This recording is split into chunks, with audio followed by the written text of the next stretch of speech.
kon yéen ñi ñu topp ci Xidma TV ba léegi ñi ngi ak yéen fii ci biir kër Serigne Saliou gi ñëw fekk fi ñi nga xamante ni ñooy waa kër Serigne Saliou yi waa kër Serigne Saliou Thioune Ndigal yi ak taalibe Serigne Saliou yi ak soppe yi ñëpp ñi ci kër gi tey ñu gis ne liggéey bi donte ka bari na waaye ñu ngi avancé bu baax a baax moom benn mbokk taalibe boo xam ne xam naa moom tey jëriñu la ñu jëpp suñu micro rek mu sànni ñu ay kàddu. waaw alhamdulilah.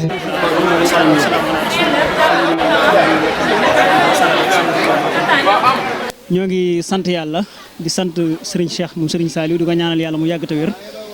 di sant mboolem ñi Serigne bi jox liggéey bi waa kër Serigne Béthio yi ak ñi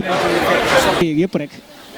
di wax ne dañu am kontaan ci liggéeyal Serigne Saliou ndax nu ñu mel moom la daana wax ne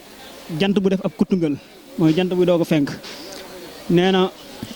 góor taxaw di ma liggéeyal ba yor-yorub góor dëgër moo ëpp pay jaamu yàlla aalim ju dañ ak réer jaamu yàlla juróom-ñaar fukki at yoo xam ne jamuju ci benn Serigne Saliou la ko suñu borom defal suñu demee ba Sëñ Tuubaa ci boppam di junj naan lin xaadatul ujur wal masaalihu bi tey wal jës bi wa inni saalih firnde la ci na ndaw yëpp war nañoo liggéeyal Sëñ Tuubaa Cheikh Saliou yàlla dogal na kees gi ngeen may interview fii laa ko mujjee gis fii lañ mujjee toog man ak moom mu jox ma benn kaamilu alquran ak benn yére ak benn xasiida am wax yi ñuy wax ci semaine boobu la sëriñ bi wàcc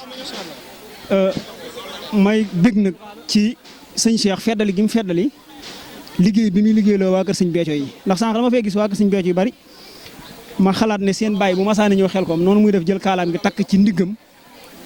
ñoom ñu def ko wàcc ànd ak nit ñi oyoflu bokk ci liggéey bi muy